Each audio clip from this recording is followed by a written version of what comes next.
The distance formula is the square root of the difference of the x's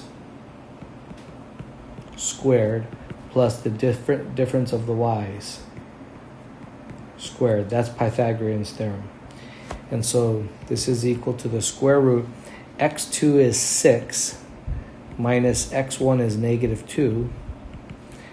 Y2 is 8 minus y1 is 4.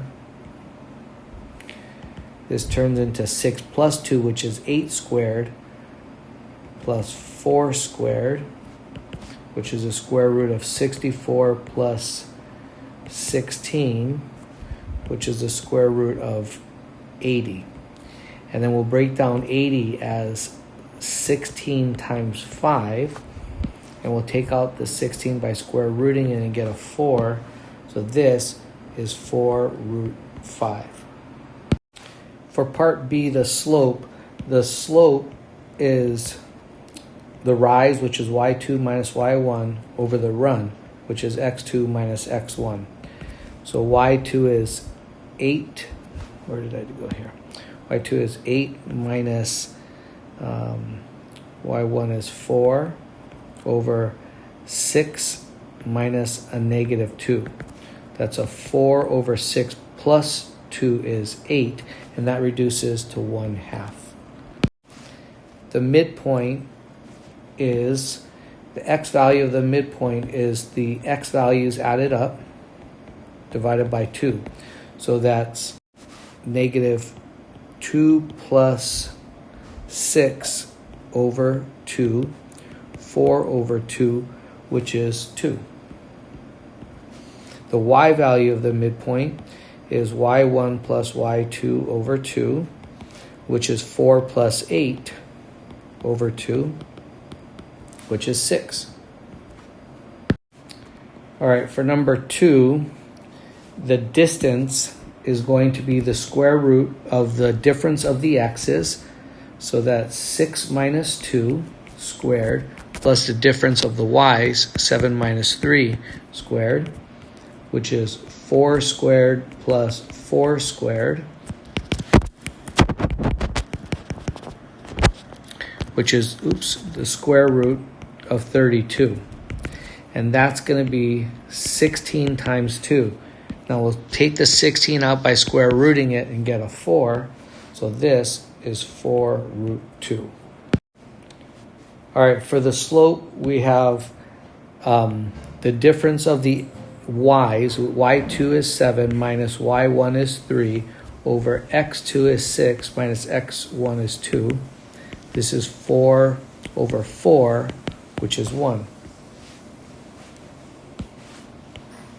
And finally, the x value of the midpoint is x1, 2 plus x2, 6 over 2. So the x value is 4. And the y value of the midpoint is 3 plus 7 over 2, which is 5. All right, for 68, I'm just going to factor this. This is 2 and 34. This is 2 and 17. So this is the square root of 2 squared times 17. We take 2 squared out, we just get 2. So this is 2 root 17. All right, 84 is 2 times 42. This is 2 times 21. So this is the square root of 2 squared times 21. And if you take out a 2 squared, it becomes 2. So this is 2 root 21.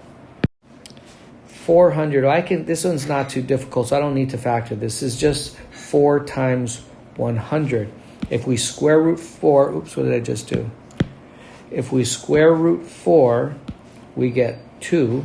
We square root 100, we get 10. So this is 2 times 10, which is 20. Now, if you realize that the square root of 400 was 20 right off the bat, then perfect, just take it out in one step. But if you don't see it, do something like that. There's more than one way to do this, but I think the easiest way is to just simplify before you do anything else. 75 divided by 25 is 3, and that cannot be simplified.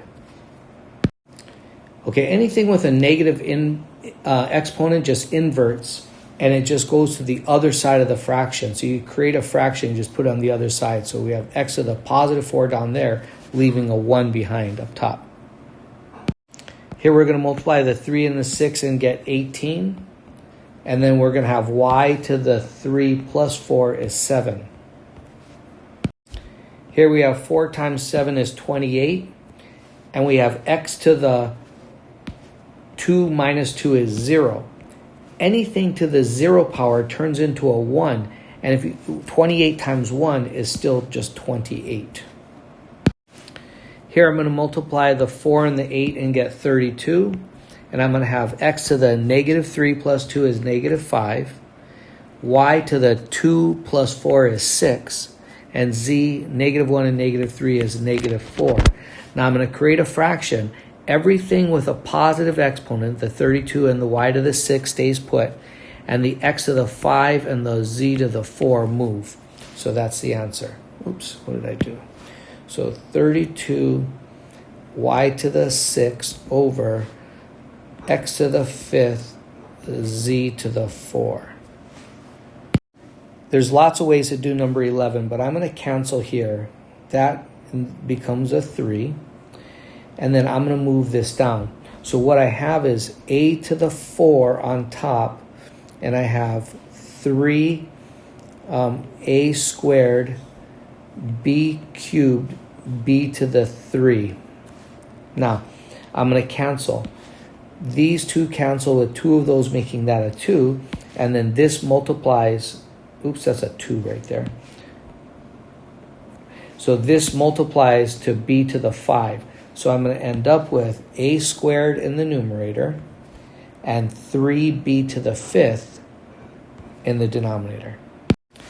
I'm going to start by canceling. 4 goes into 8 twice and into 28 7 times. And then I'm going to move this up and I'm going to move this up. So what I've got in the numerator is the 7, a to the 6 and another a squared. And I have b to the 3 and another b to the 4. And the only thing left in the denominator is a 2. So my final answer is going to be a 7, a to the 8, b to the 7th, all over 2. Angle 5 and angle 6, they're congruent because those are vertical angles.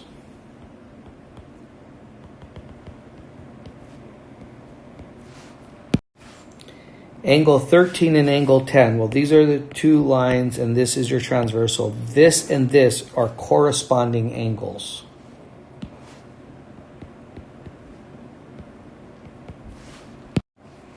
All right, 3 and 14. That's there and there. Okay, so these are your two lines. This is your transversal. So these are same side interior angles.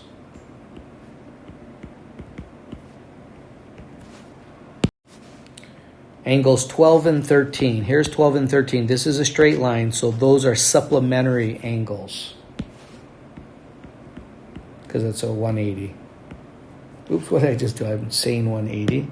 Supplementary angles. All right, angle 8 and angle 10 are here, and those are vertical angles.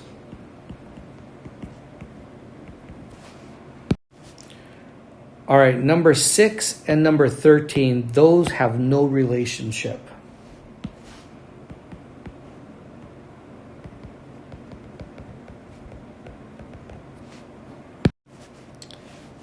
Angle 6 and angle 8. Here's angle 6, here's angle 8. So if these are your two lines and that's your transversal, those are corresponding angles. Angles 12 and angle 10. Here we have, these are two lines, this is a transversal, so those are same side interior angles.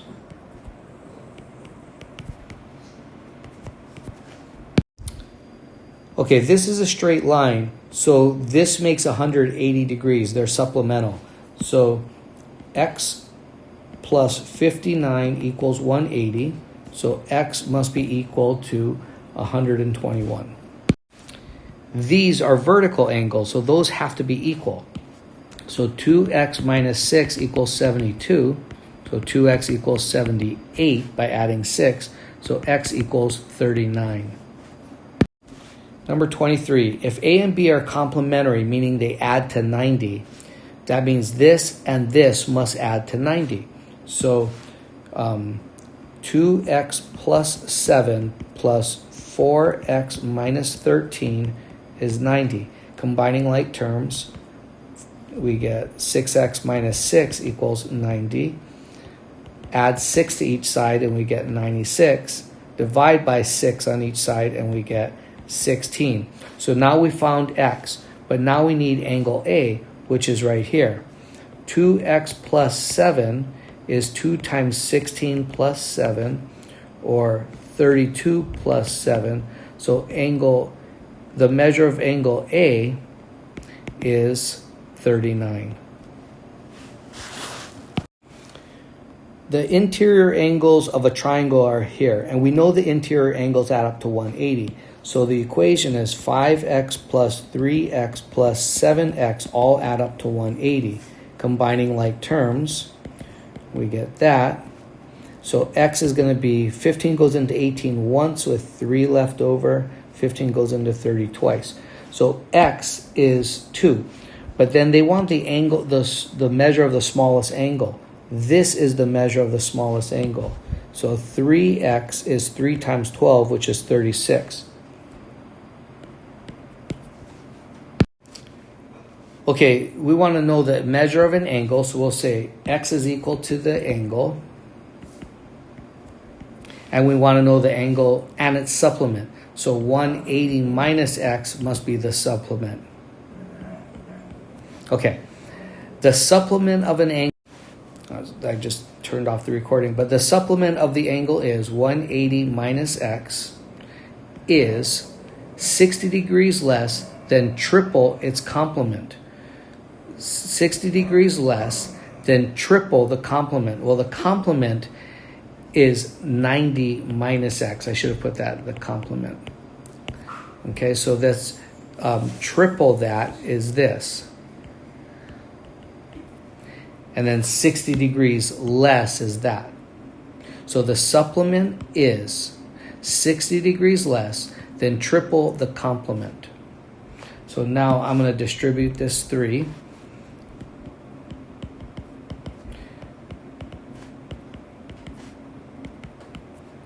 Let's bring it up here. Let's see, 270 minus 60 is 210. I'll bring the 3x over here by adding it. Negative x plus 3x is 2x. I'll bring the 80 over there by subtracting it. 210 minus 180 is 30. And then I'll divide by 2. The measure, so we want to know the measure of the angle, and we found that, and the measure of the supplement, which is 180 minus x. So 180 minus x is 165. So it's 15 degrees for the angle and 165 for the supplement. This is hard to read. I think that says 32. So I'm going to cross that out and put 32 like that. Okay. This is the exterior angle is equal to the sum of the two interior angles of the triangle, the remote interior angles. So x is equal to 118 plus 32, or in other words, 150. Oops.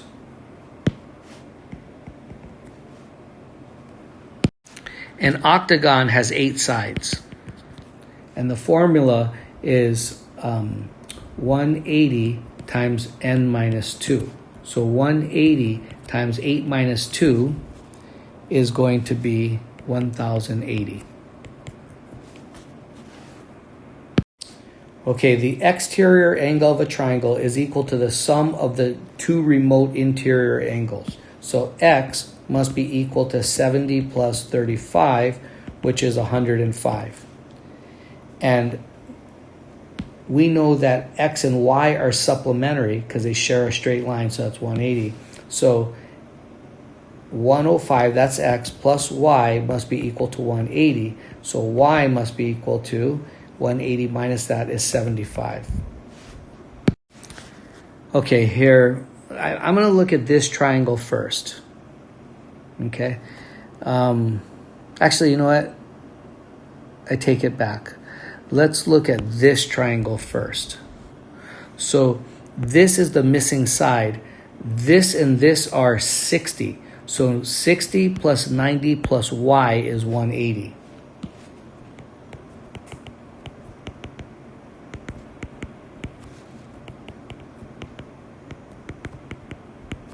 So y must be 30.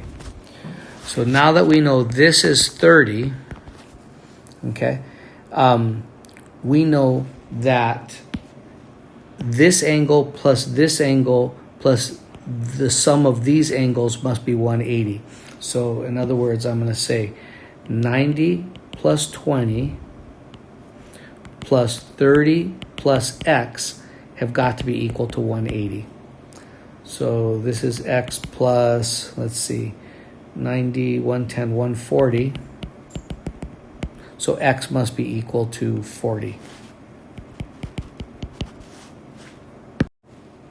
All right, if these lines are parallel and this is a transversal, then these are alternate interior angles. And because if these are parallel, then alternate interior angles are the same. So x is equal to 60. And if these lines are parallel and this is a transversal here, this and this are corresponding angles. So y is 61. Those are because they're corresponding angles. And this is true because these are alternate interior angles. Okay, this is a straight line, so these are supplementary, so this has to be 60. And then, because these lines are parallel, these are corresponding angles are equal. So x has got to be also 60. And finally, because these are parallel here, this transversal makes these corresponding angles equal to each other. So x must be equal to 3y plus 6. Bring the 6 over by subtracting it. So y must be equal to 18.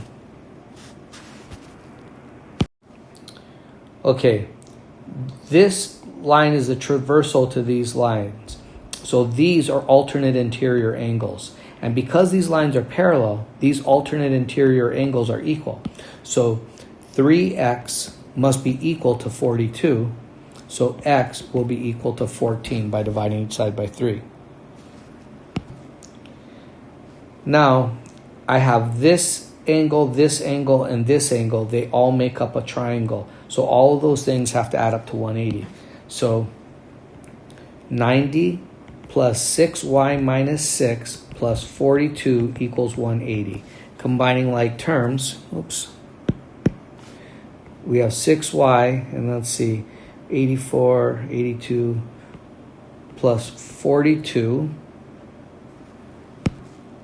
No, that's 126. I don't know what I just did there. But 90 plus 42 is 132. 132 minus 6 is 126 equals 180. And then I'll subtract 126 from each side. And we'll get, let's see, 54. And I'll divide by 6. And we'll get y is equal to 9.